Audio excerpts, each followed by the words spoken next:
We'll move further to verb tenses. Now in verb tenses we'll discuss and we'll compare present simple with present continuous. Most of us do not understand the difference between present simple and present continuous, and that's where we make mistakes while constructing our sentences. How do we differentiate between present simple and present continuous is understanding their application.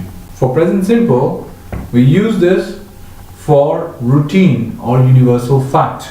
We'll come to this a little later while we're discussing our examples. Okay?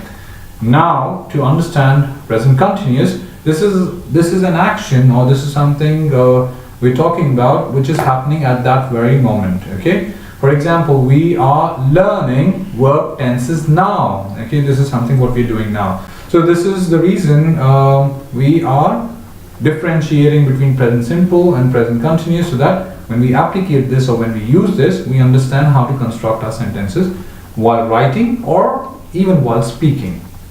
Let's move to certain basic things about simple present. So for simple present, do we have a verb in this, and in which form do we write a verb? We always write the verb in the base form. Okay? Now I'll come to the base form later when I'm discussing the examples with you. So, do we have a time frame to this? Yes, we do have a time frame, and whenever you're writing anything in simple present or present simple, you should use a time frame when you're talking about a routine. For universal fact, you do not require a time frame, which you have to understand. Okay? So we do not use a time frame when we are using this for any other reason. Okay, so this is this is something which we have to understand. Okay, let's move to the time frames, the different types of time frame. The different types of time frame which can be used with simple present are words like every day, every week, every year, daily, okay, every 4 years. So these are different ways we can use the time frame for simple present. Okay, now let's come to the structure. How do you construct your sentence? Fine. The first thing which you start your sentence with is the subject. You move to the verb, which is used as a base form. When I'm using the word base form, for example, it's dance. So you will use the word dance depending on what subject are you using. If the subject is in the plural form, you will use the verb in the plural form. Okay, and it will remain as a base. They eat, they dance. Okay, that's the way you use your verb. And if you're using a second subject, second person, okay, for example, he, she, a name of a person, for example, Sumit, you will use the verb in the base form, but you'll add he eats, he dances, okay, he cries. So that's what we had discussed in our previous topic.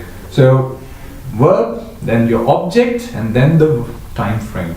Okay, the example is written here. Sophia practices. See, this is what I had stated. Practices. Okay, so with a singular subject, you will write the verb in the singular form. So for singular subject, you will write practices. Okay, so Sophia practices paragliding every weekend. This is the time frame. This is the subject. This is your verb. This is the object, and this is the time frame.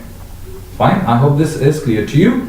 We'll move to the next heading, which is present continuous. Now, how do we use present continuous, and where do we use this? We use this when we're talking about an action which is happening at that very moment. So we are learning verb tenses now. So this means this is an action happening now. So we have to use present continuous when we are talking about something which is happening at that moment. Okay? So this is where there is a thin line between the two differences.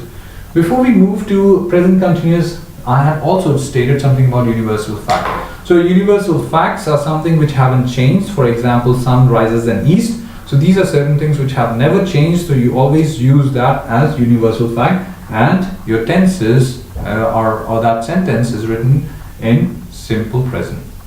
Is that clear? We move to the next point of your present continuous. Okay, coming back to this, we have to understand we have a verb here which is used in the continuous form.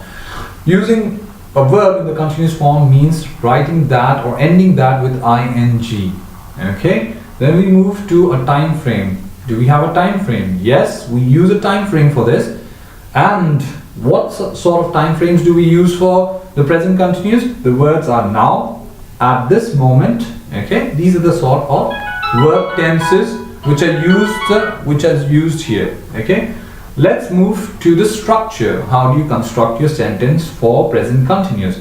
Your structure will include the subject in the beginning. It will have the verb in the continuous form. It will also have a linking verb before the main verb. So if you're writing something, you will write, for example, which is given here, Dorothy is. This is the linking verb, and you'll have the main verb in the continuous form. Okay, then you have the object and the time frame.